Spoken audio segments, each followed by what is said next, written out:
The scream cut the air like a blade. "You don't belong here! Step away from this gate!" Her finger jabbed the air, inches from his face, as if accusation itself could knock him down. Behind her, 3 uniformed guards in tactical vests burst into laughter, their jeers echoing against the iron gates. The courtyard was still, but the sound of contempt filled it like thunder rolling in a storm. He didn't move. Not a blink. Not a word. The black man in the gray, sleeveless shirt stood steady, shoulders squared, his silence louder than their shouts. The woman's blonde hair whipped as she leaned closer, voice rising with the thrill of power she thought she owned. "Do you hear me? This neighborhood doesn't tolerate intruders." The guards loved it. One slapped his thigh. Another nudged his partner. "She's right. He looks lost already." Their laughter wasn't just noise, it was a wall, meant to isolate him, to make the crowd believe he was out of place before he could even open his mouth. But he didn't need to. Not yet. Because moments like this weren't new. They were rehearsed in the fabric of his life. 20 years earlier, he had been told the same line outside a hotel lobby in Atlanta. At 25, the same glare stopped him in a bank. At 32, the same smirk met him at an airport gate. And now, in front of the mansion he had built, in the neighborhood he financed, here it was again, the assumption that he didn't belong. The woman's voice cracked sharper, hungry for the crowd to believe her. "Guards, remove him. He's trespassing." One guard puffed his chest, stepping forward as if this was his stage. "You heard the lady. Step back before we drag you off." Still, the man didn't move.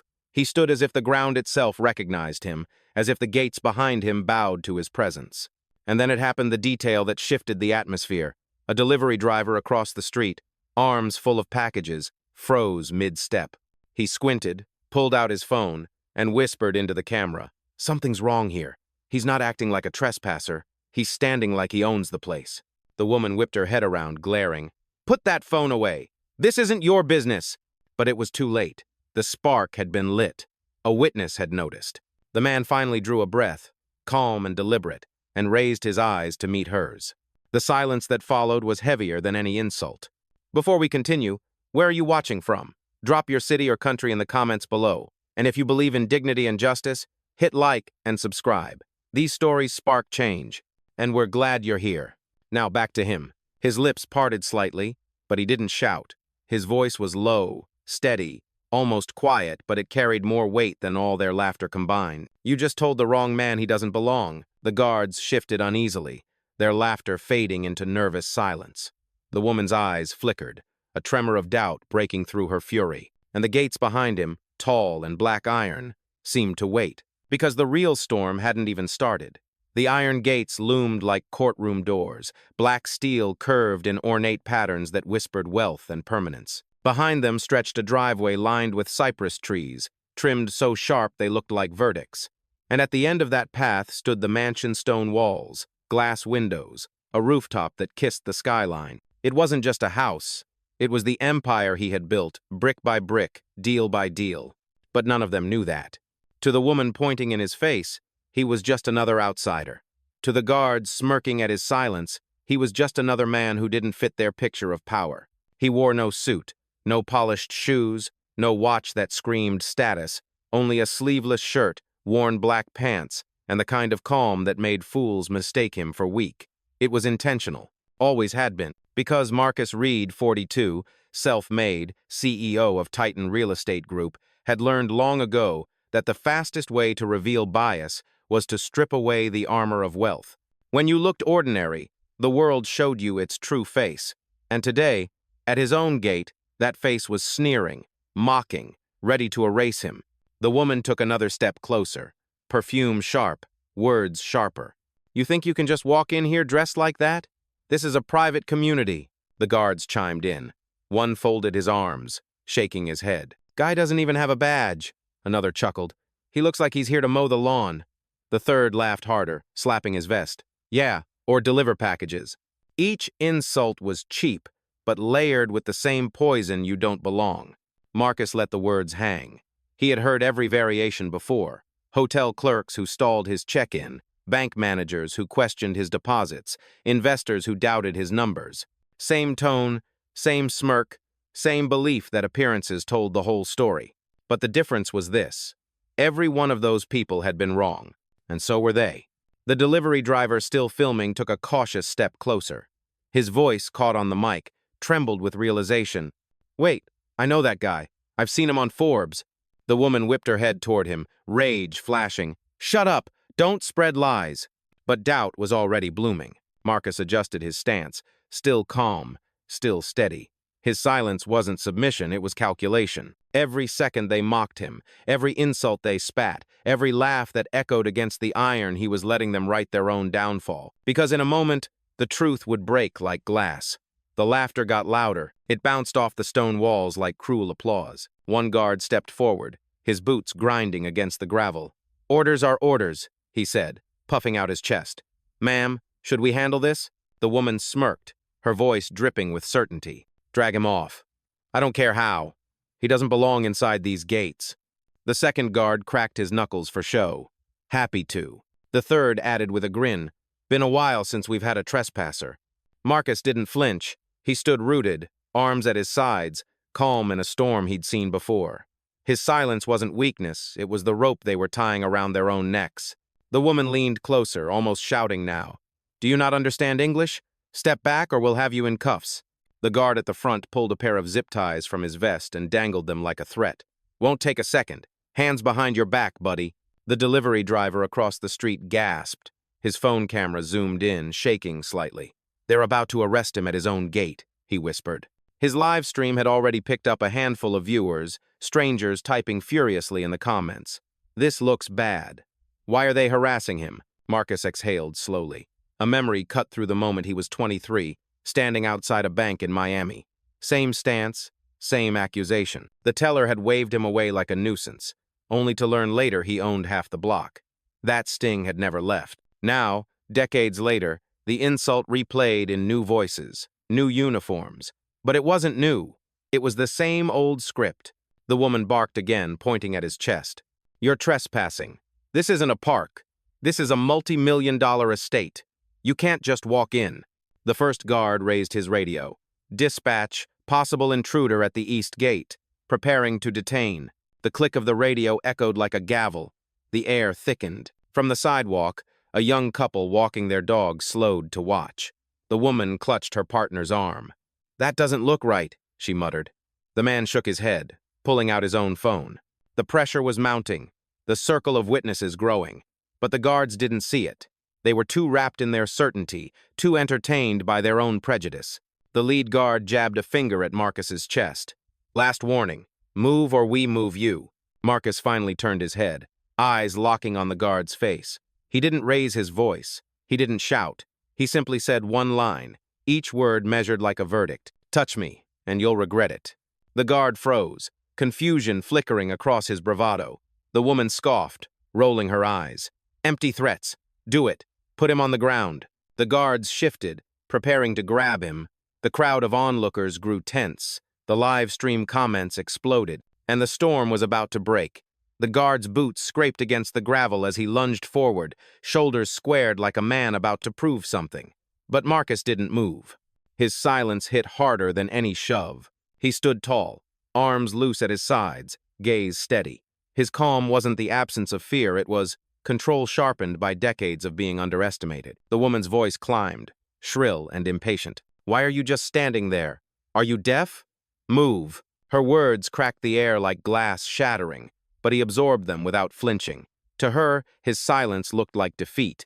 To him, it was leverage. The first guard hesitated, zip ties dangling uselessly in his hand. Something about Marcus's stillness unsettled him. It was the kind of quiet you felt in your bones, the kind that told you there was more to the story than what you saw. Marcus breathed in, slow and deliberate. The memory surfaced again him at 19, sitting in the back of a diner in North Carolina, waiting for service that never came. The waitress had served every other table but his, pretending he wasn't there. He remembered staring at the salt shaker, forcing himself not to speak, because he'd learned young that silence made the truth louder. And here he was again, decades later, surrounded by uniforms and hostility, choosing silence not because he had no words, but because theirs needed to echo first. The second guard stepped forward, smirking. "Nothing to say? Thought so. Figures." Marcus finally shifted his eyes toward him, The smallest movement, but it landed like a hammer.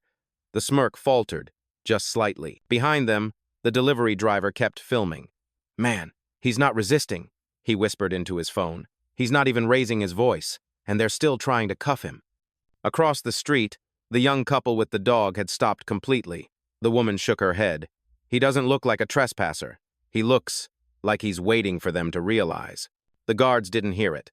They were too busy feeding off each other's bravado. The woman jabbed her finger toward the gate again. "Enough games. Remove him now." Marcus didn't break his calm.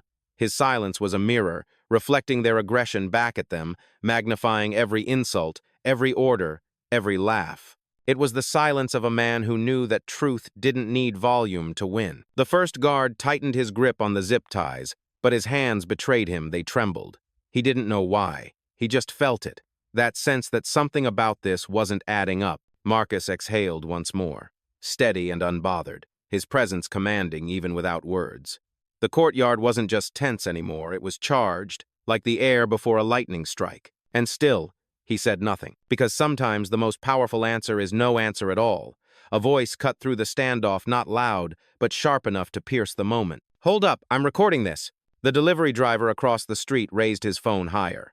His live stream feed ticked upward in real time, 10 viewers, then 30, then more. The small red light glowed like an alarm no one could silence. The woman snapped around, her fury snapping with her. "Turn that off!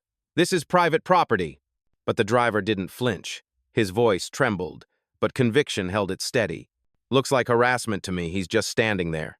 One of the guards growled, "Mind your business," but the words rang hollow, because the business was already public. Further down the sidewalk, the young couple with the dog stopped. "Phone's out now, too," the man muttered.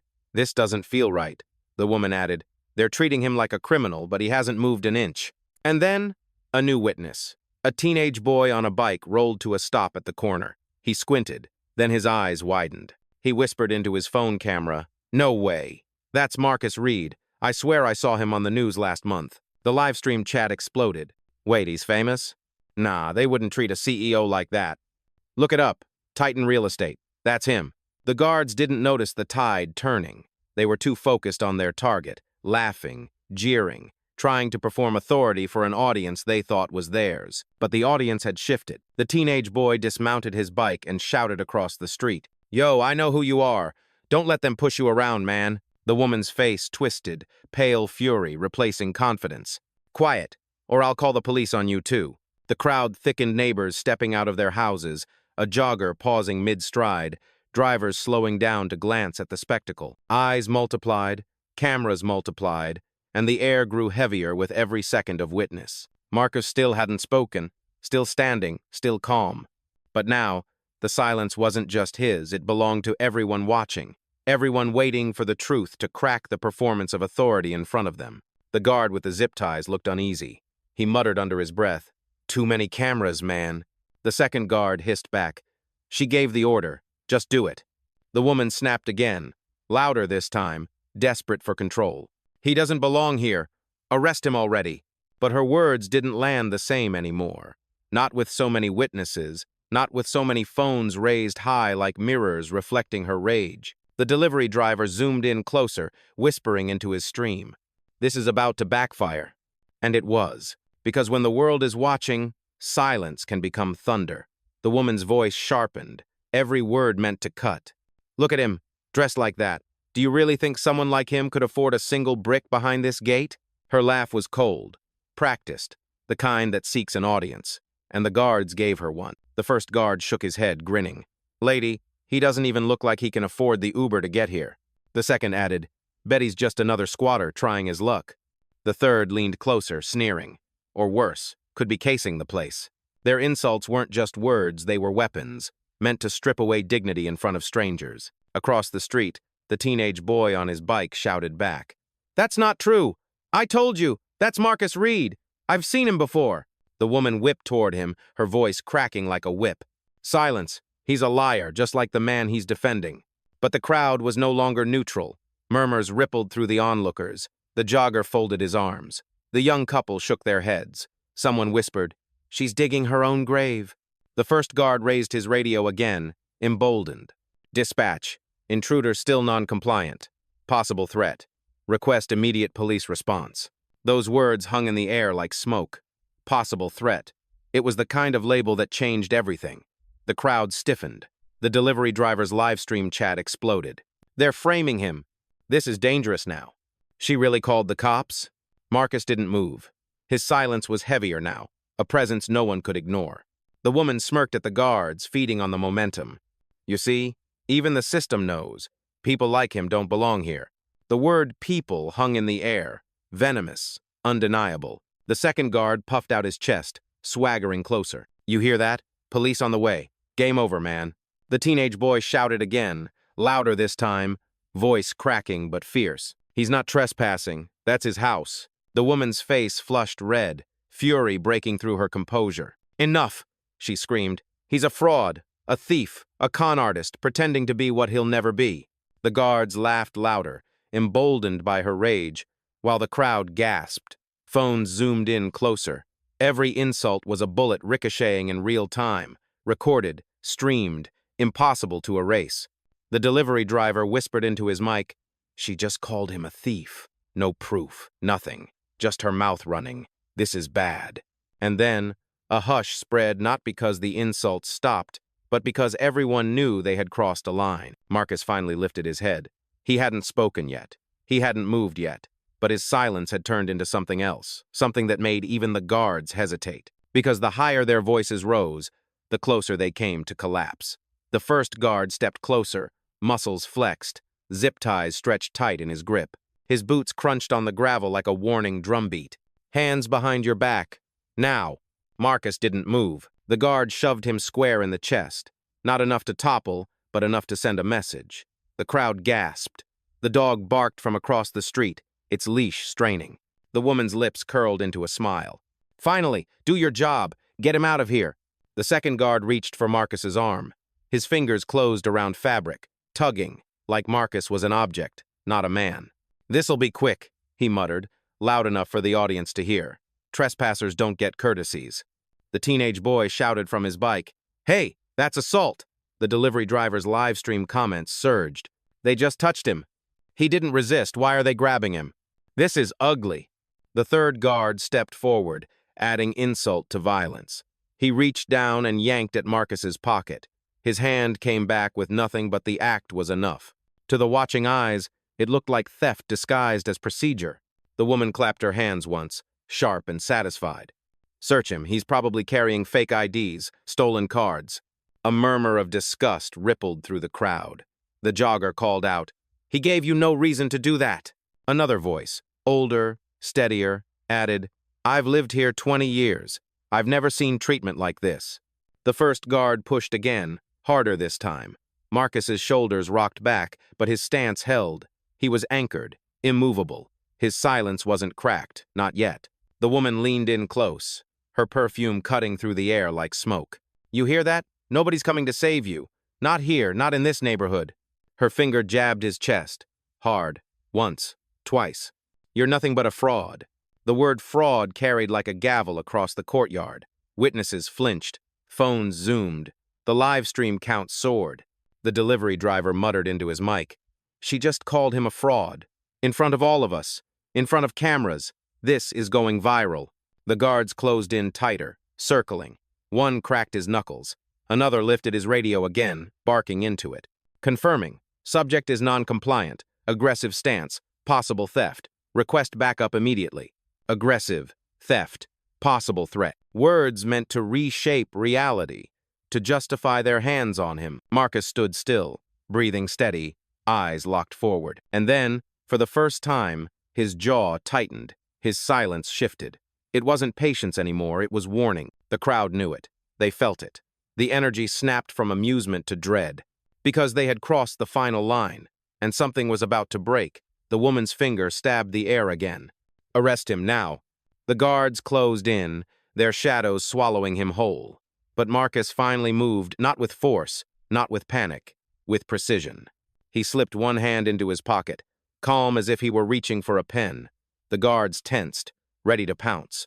The crowd held its breath, phones angled higher. Marcus lifted out a sleek black phone, pressed a single button, and spoke in a voice so low it forced everyone to lean in. Initiate Protocol 1. The words were simple, but they carried weight. On the other end, a crisp female voice answered instantly. Confirmed, Mr. Reed. Live verification in progress. The guards blinked. The woman scoffed. What is this? Some cheap trick? He's stalling. But the phone buzzed again, louder this time. A mechanical tone echoed from its speaker. Owner ID recognized. Titan Real Estate Marcus Reed. Verified property holder. The crowd erupted in murmurs. He owns it. Wait, did it just say owner? The teenage boy on his bike pumped his fist. Told you, that's him. The guards froze, uncertainty breaking through their bravado. One lowered his zip ties. Another glanced nervously at the livestream camera. But the woman refused to bend. Her voice cracked as she barked louder. Fake! That's fake! Don't believe him! He's lying! Marcus finally raised his head, his voice steady, sharpened to a blade. I warned you. My silence wasn't weakness. It was restraint. He tapped the phone again. The speaker came alive with another voice clear, commanding. This is Titan Security Command. The man you are harassing is the legal owner of the estate. Cease immediately. Your actions are being logged. The delivery driver gasped into his live stream. Oh my God, this is real. He's the boss. They're done. The guards looked at each other, panic slipping through their uniforms. The word logged hit harder than any threat. It meant evidence. It meant accountability. The woman stepped back, but her pride wouldn't let her stop. This isn't possible. Someone like him. Marcus cut her off, his tone colder now. Someone like me built this place. Paid for every stone, every lock, every gate, and you just tried to throw me out of it. The crowd erupted gasps, whispers, even a few cheers. Phones recorded every second. The guards' hands dropped to their sides. Their laughter was gone, replaced by fear. The storm had shifted, and for the first time since he walked up to that gate, Marcus Reed was no longer silent. He was in control. The courtyard had gone silent. Only the faint buzz of Marcus's phone speaker lingered, the mechanical voice still echoing, verified property holder, Marcus Reed.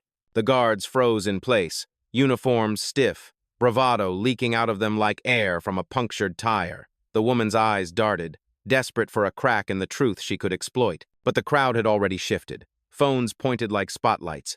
Every second was evidence. Marcus let the silence stretch, heavy, deliberate. He wanted them to feel it, the weight of their own mistake pressing down before he spoke. Finally, he stepped forward, his voice calm but resonant, carrying over the iron gates and into every recording device in sight. My name is Marcus Reed, CEO of Titan Real Estate Group, the man whose company financed this neighborhood, designed this very estate, and signed every paycheck that keeps these gates standing.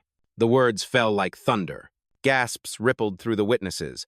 The teenage boy shouted, I knew it! The delivery driver's livestream chat exploded in capital letters. He owns the place. CEO, they just humiliated a billionaire. This is unreal. The guards staggered back, color draining from their faces. The zip ties slipped from one man's hands and hit the ground with a dull thud. Marcus's gaze locked on the woman.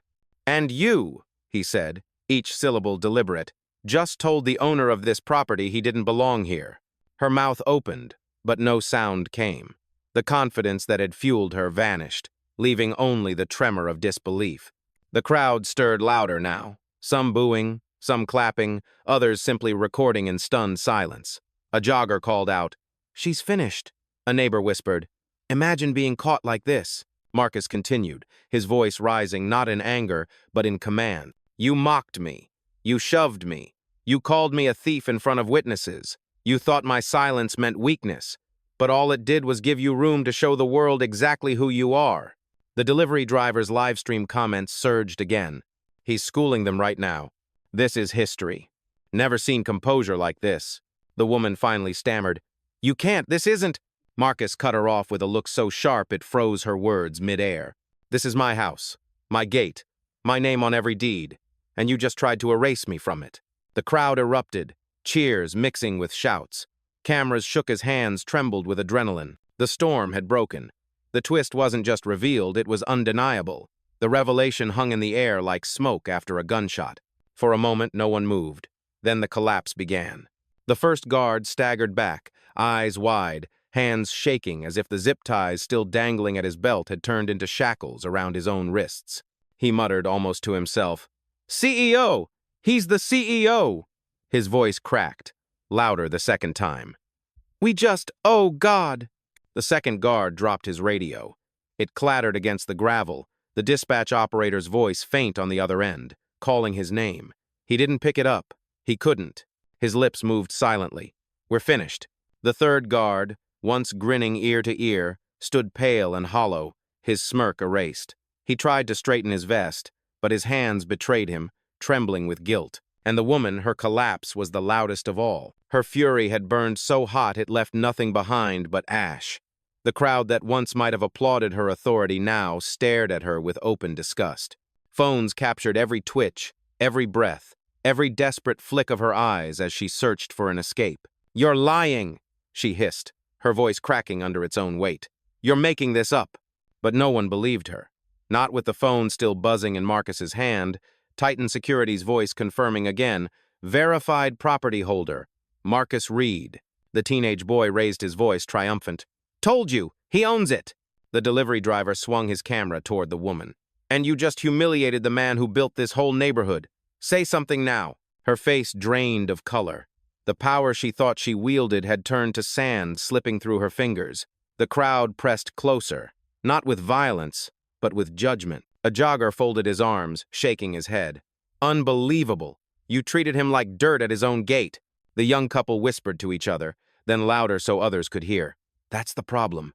They see his clothes, not his name, not his power." Every witness was a verdict. Every phone was a gavel. The guards glanced at Marcus, then at each other. Their uniforms suddenly felt heavy, their badges meaningless.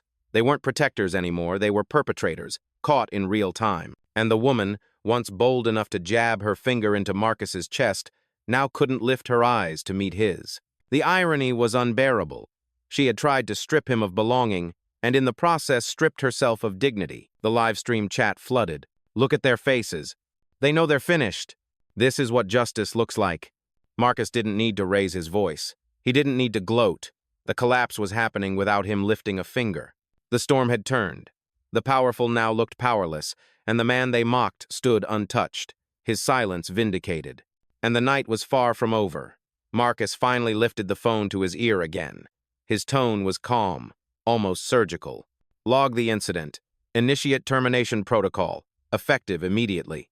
A crisp voice responded from the other end, firm and final. "Confirmed, Mr. Reed. Executing now." The guards stiffened. One instinctively reached for his badge as if clutching it might protect him. But a piercing beep rang out from each of their radios, followed by a flat, mechanical voice. "Access revoked. Credentials disabled." Their radios went dead. Their badges blinked red. The second guard yanked at his earpiece, panic flooding his face. "Wait, what? No, this can't—" The first guard dropped his headset altogether, breathing hard like a man watching the ground vanish beneath his feet. The crowd gasped, then erupted. Cheers, shouts, phones catching every second of the downfall. The teenage boy yelled, "He just fired them on the spot." The delivery driver's live stream comments lit up in celebration. "Justice served." They lost their jobs in real time. "Silent power is greater than is greater than is greater than loud hate." The woman's face twisted. Desperation seeped into her voice. "You can't do this. You don't have the right." Marcus turned his gaze on her, and the weight of it silenced her mid-sentence. "This is my property, my company, my decision, and you just lost every privilege you thought you had here." He tapped the phone again. "Escort her off the premises. Effective immediately." From behind the gates, 2 senior Titan security officers appeared, crisp in dark suits, earpieces glowing. They walked with unhurried precision, every step an assertion of authority. The woman stumbled back, words tumbling out in fragments. This is harassment. I was just—" But the crowd wasn't with her. They had seen too much. The jogger shouted, "You called him a fraud. You shoved him. Don't spin it now." A neighbor added, "You embarrassed yourself. Don't blame anyone else." The senior officers stopped at the gate, waiting for Marcus's nod. He gave it once, simple and sure. The gate swung open, not for the woman, not for the guards, but for him. He stepped forward, past the men who had tried to restrain him, past the woman whose voice had cracked like a whip minutes earlier. None of them dared move. The officers flanked the woman and the guards. One of them spoke, low but clear. "You're done here. Leave now." Their collapse was complete, from swaggering voices to hollow silence, from smirks to pale faces. Every shred of false power stripped bare in front of witnesses. Marcus didn't smile. He didn't gloat. He simply walked through his own gates, leaving them on the outside where they had tried to place him. The truest punishment wasn't the firing, it was the reversal. They were the outsiders now. The iron gates began to close, their hinges groaning like a verdict being sealed. The crowd pressed forward, phones raised high, unwilling to miss the final moment. Marcus stopped just inside the threshold, framed by the towering steel. He turned, his shadow stretching across the gravel toward the ones who had mocked him. His eyes swept over the guards, badges dead, shoulders slumped. Then to the woman, her arms folded tight across her chest, trembling, not from power, but from exposure. He let the silence hang, the kind of silence that felt like judgment. Then he spoke, his voice steady, resonant, echoing through the night. "You thought my silence meant weakness. That was your last mistake." The words cut clean through the courtyard. Gasps rose, then a ripple of applause. Someone shouted, "Say it again!" Another, "That's real power." Marcus's gaze locked on the woman one final time. "You tried to erase me from my own home. Remember this, I don't need a video to prove what you did. I am the proof. I am the result you'll never undo." The delivery driver's live stream chat exploded. Mic drop. Cold. Perfect. "She'll never live this down." The teenage boy on his bike lifted his fist in the air. "Respect," he yelled. The jogger clapped loudly. Neighbors murmured in awe, phones catching every flicker of light, every word like scripture. The woman tried to speak, but the gates had already moved between them, the steel bars dividing her from him. She was on the outside now, permanently. The senior security officers stood tall, their presence making clear there would be no reversal, no second chances. The guards shuffled back, pale and defeated, their laughter from earlier now just an echo of shame. The gates clanged shut, final and irrevocable. The sound rolled through the air like thunder announcing the end of a storm. On the live stream, the delivery driver whispered into his mic. He didn't raise his voice once, and he just shut them all down. Inside the estate, Marcus exhaled slowly. The battle was over. Justice wasn't loud tonight. It had been precise, surgical, and devastating. And as he disappeared behind the gates, his final words lingered in the air, etched into every witness's mind.